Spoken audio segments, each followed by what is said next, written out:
आहे आणि तो भाषणात सांगतो मी गोधडी घेऊन आलो होतो.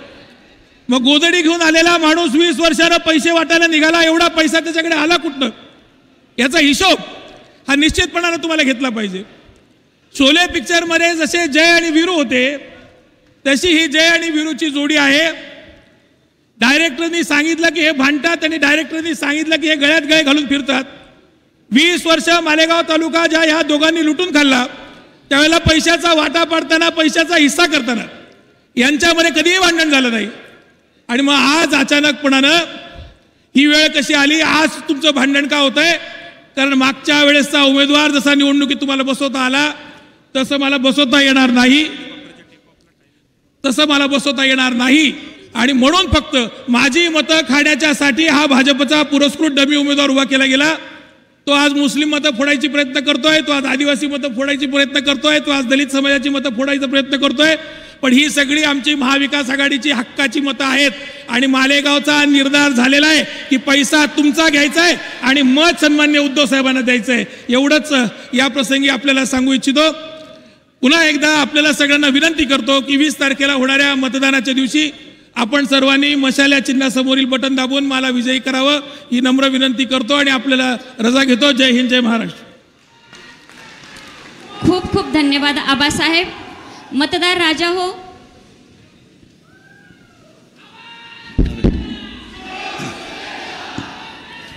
जमलेल्या माझ्या तमाम महाराष्ट्रप्रेमी बांधवांनो, भगिनींनो आणि मातांनो,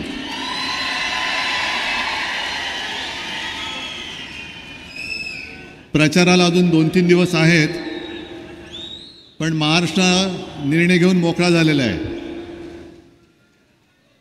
आज सकाळपासून सुरुवात झाली ही 4थी सभा. अजून एका सभेला जायचं आहे म्हणून थोडीशी घाई आहे. मी गेल्या वेळेला आलो होतो, प्रचंड मोठी सभा होती, अद्वैचा प्रवेश झाला. पण त्याच्याही आधी आलो होतो आणि तेव्हा मी आत्तापेक्षा वयाने लहान होतो. तेव्हा प्रशांतजींसाठी आलो होतो. शिवसेना प्रमुख स्वतः इकडे आले होते ह्याच मैदानामध्ये. आणि त्या काळामध्ये मला नाही वाटत मी भाषण करत होतो. मी शिवसेना प्रमुखांसोबत जायचो, सगळं वातावरण बघायचो आणि पुन्हा घरी जायचो. आज मात्र ती सगळी पुण्याई, ती सगळी मेहनत आणि तुमच्यासारखे जीवाला जीव देणारे मर्द मावळे हे माझ्यासोबत उभे राहिलेले आहेत. गेल्या वेळेला मी आलो होतो तेव्हा गद्दारावरती काही बोललो नव्हतो.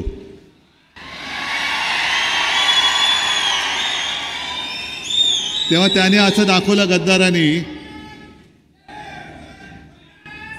की बघा माझ्यावरती काय बोललेलं नाहीत, माझं आणि यांचं काय वाकडं नाहीये. पण आज मी आलो त्या गद्दाराचा भुसा पाडायला चालवलाय. कारण ही सगळी माणसं, ही सगळी माणसं खाल्ल्या मिठाला जागणारी नाहीयेत.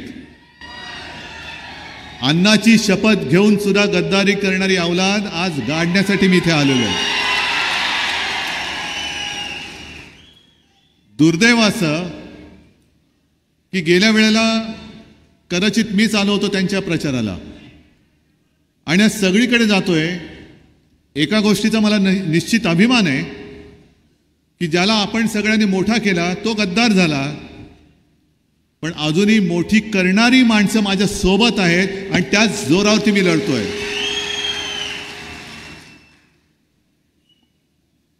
मी आता हा सगळा कामांचा पाढा आहे माझ्यासमोर, पण जे मी काय ऐकलंय की विकास कामं म्हणून जो काय बोऱ्या वाजलेला इकडे, कामाचा पत्ता नाही पण कामं दिली गेलेत, कॉन्ट्रॅक्ट दिली गेलेत आणि ते कोणाच्या कंपनीला दिलेत हे तुम्ही शोध घ्या. कोट कल्याण कोणाचं झालं, स्वतःच्या पोराबाळांचं झालं. पण माझा हा मतदारसंघ मालेगाव हा तसाच राहिलेला आहे. म्हणजे असं मी ऐकलं की गेल्या सभेच्या वेळेला मुद्दामून अडथळा निर्माण करण्यासाठी जे रस्ते खोदून ठेवलेले ते रस्ते अजून तसेच आहेत. पण मी हे रस्ते ज्यांनी खोदलेले तसेच ठेवले त्यांना मी खास धन्यवाद देतोय. तुम्ही म्हणाल हे काय नवीन खोदलेला रस्ता तसाच ठेवलाय, त्रास आम्हाला होतोय आणि तुम्ही त्यांना धन्यवाद देताय. तो एवढ्यासाठी कारण त्यांनी जो काय खड्डा खोदलाय, आता गद्दाराला गाडाला वेगळा खड्डा खोदण्याची गरज नाही, खोदलेला खड्डा त्याच्यातच गाडतो. मग बरोबर आहे ना, धन्यवाद दिले ते. मग आता फक्त त्या गद्दाराला गाडायचं आणि माती टाकायची नुसती. काय कसला कारभार चाललाय. आता नाशिकला मी जातोय, तिकडे येणारे काही नगरसेवकांना तडीपार केले असं ऐकलं. अद्वैला जवळपास वर्षभर तुरुंगात टाकलेलं. पण तुमच्या सगळ्यांसमोर मुद्दामून सांगतो की अद्वैचं तर कौतुक आहेच, पण मला खास धन्यवाद प्रशांतजींना द्यायचे. कारण मी जेव्हा जेव्हा फोन करायचो, मला म्हणाले उद्धवजी काळजी करू नका, काय वाटेल ते होऊ दे, आम्ही त्यांच्यासमोर झोकणार नाही, गद्दारी तर आमच्या रक्तात नाही, करू दे, किती अत्याचार करतील. आणि आता तो क्षण आलाय. तुम्ही माझ्याकडे येणाऱ्या आणि माझ्या कार्यकर्त्यांना तडीपार करता, त्यांच्यावरती खोट्या केसेस टाकता. आता येताना नांदगावला गेलो होतो, तिकडे सुद्धा तेच आहे. खोट्या केसेस टाकायचे, आयुष्यातून उठवायचं. पण आपलं सरकार आल्यानंतर या सगळ्या केसेस मी काढून टाकेन, खोट्या केसेस काढून टाकेन. माझा शिवसैनिक हा पुन्हा ताठ मानेने तुमच्या सोबत, तुमच्या बरोबर फिरल्याशिवाय राहणार नाही. आणि ज्यांनी ज्यांनी खोट्या केसेस टाकल्यात, तो किती मोठा दादा असू दे, त्याला तुरुंगामध्ये टाकल्याशिवाय राहणार नाही. आजपर्यंत तुम्ही शिवसेनेचा दयाळूपणा पाहिलात,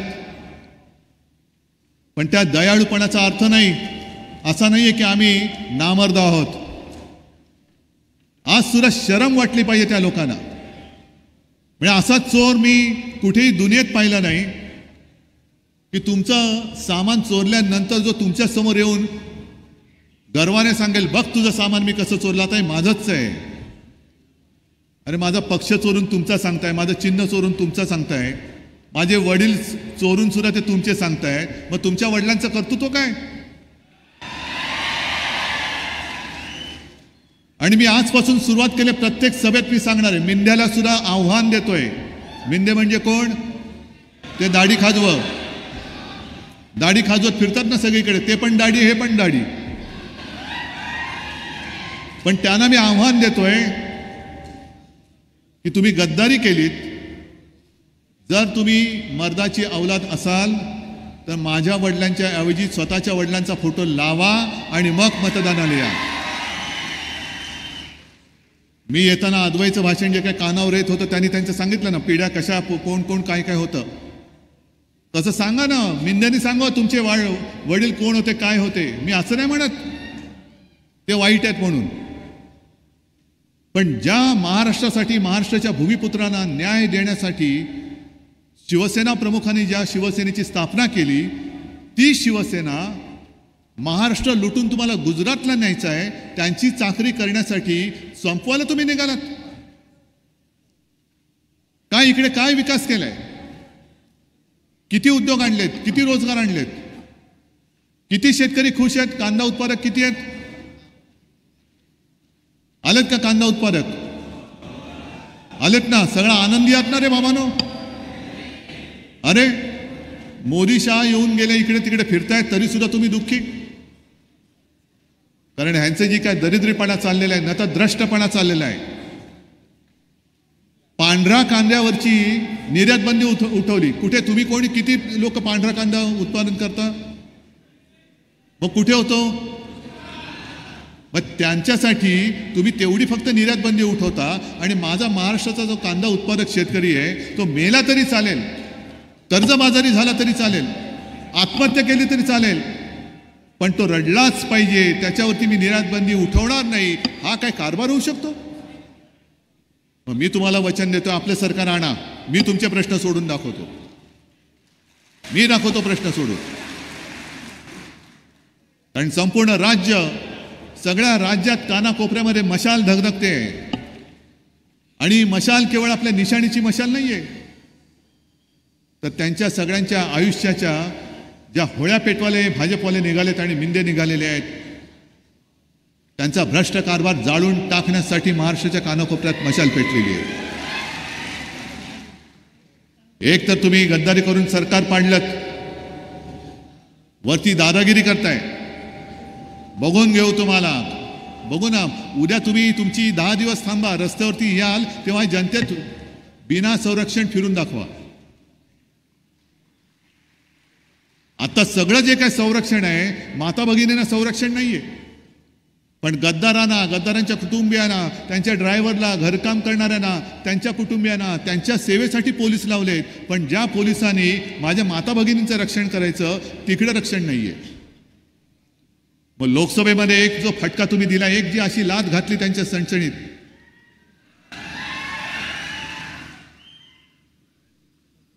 ती लाथ मारल्यानंतर आता यांना महाराष्ट्रामध्ये बहीण आहे आणि तिची ती लाडकी आहे हे त्यांना कळलं. शेतकरी राहतोय, त्या शेतकऱ्याच्या डोक्यावरती कर्ज आहे हे आता त्यांना कळलं. आता थापा मारतायत. आता निवडणुकीच्या तोंडावरती बहिणीला 1500 रुपये देऊन त्याच्या जाहिराती करताय मोठ्या. मग इथे मी माझे भाऊ बसलेत, त्यांना विचारतो, अरे आपापल्या परीने आपण भाऊबीज करत असतो, रक्षाबंधन करत असतो.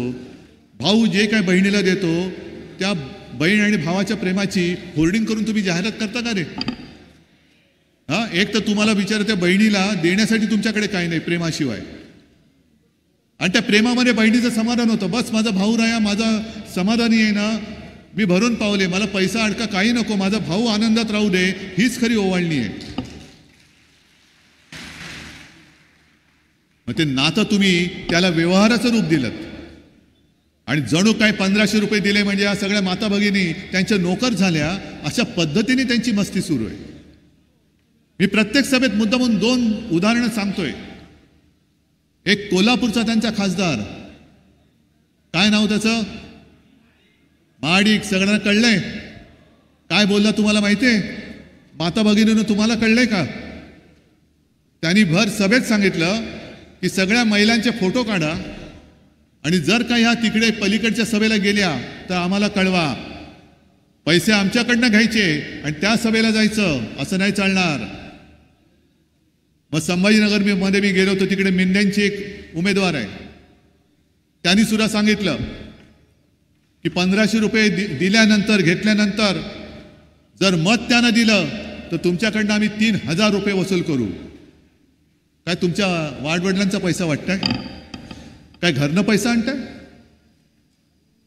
अरे ज्या महाराष्ट्राने, ज्या जिजाऊने शिवाजी महाराजांना जन्म दिला, त्या आईची विटंबना किंवा किंमत ही 1500 रुपयांनी करता तुम्ही? महाराष्ट्र आईला मानणार आहे, महाराष्ट्र बहिणीला मानणार आहे. नुसते पैसे देऊन त्यांचं सुख समाधान मिळणार नाहीये. त्यांची मुलं कशी शिकणार? शेतकरी असेल त्याच्या डोक्यावरचं कर्ज हे 1500 रुपयात फिटू शकत नाही. म्हणून मी जे काही ठरवलेलं आहे, ही जी काही वचनं आहेत, मी वचननामा खिशामध्ये घेऊनच फिरतोय. ह्याच्यामध्ये मुख्य 10 वचनं दिलेली आहेत आणि सविस्तर वचननामा हा पाठीकडे जो QR कोड आहे तो जर का स्कॅन केला तर सविस्तर वचननामा शिवसेनेचा मिळेल. मला कल्पना आहे की अनेक शेतकरी आणि त्या शेतकऱ्यांची मुलं ही पैसे नाहीत म्हणून शिकू शकत नाही. बरोबर आहे का चूक आहे? शाळेत जाऊ शकतात, फी परवडते, डोक्यावरचं कर्ज फिटतंय नाही. मग मुलं बिचारी करणार काय? त्यांना शिकायचंय, मोठं व्हायचंय, पण शाळेमध्ये जाऊ शकत नाही. याचं कारण फी भरायला पैसे नाहीत. पण म्हणून शिक्षणापासून ते वंचित कसे राहू शकतात? आणि त्यासाठी मी जे काही ठरवलेलं आहे की मुलींना जसं मोफत शिक्षण मिळतं हे देत आहेत की नाही मला कल्पना नाही. नसेल देणार तर तेही मी देतोय. आणि मुलींसोबत माझ्या महाराष्ट्रात जन्मलेल्या प्रत्येक मुलाला मी मोफत शिक्षण दिल्याशिवाय राहणार नाही. वा मोठे व्हा, शिका, स्वतःचा काहीतरी उद्योगधंदा सुरू करा. कारण हे सरकार आता 10 दिवसासाठी राहिलेले आहे.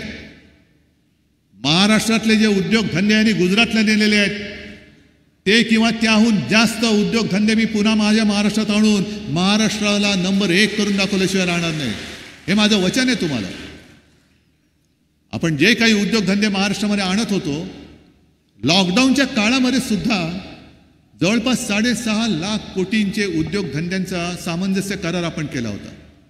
आले असते ना विभागात, माझ्या या उत्तर महाराष्ट्रामध्ये आले असते. पश्चिम महाराष्ट्रात आले असते, कोकणात आले असते, विदर्भामधला तो टाटा एअरबसचा उद्योग आपल्या डोळ्या देखत मोदींनी उचलून गुजरातला नेला आणि आज निवडणुकीच्या तोंडावरती अहमदाबादमध्ये त्याचं मोठं उद्घाटन करून दाखवलं. बघा महाराष्ट्रात राहणाऱ्या लोकांनो, तुम्ही मत द्या किंवा नका देऊ, आम्ही आमच्या गुजरातला नंबर 1 करतोय. नंबर 1 जरूर करा. मी काय गुजरातचा शत्रू नाहीये, ना गुजराती लोकांचा शत्रू आहे.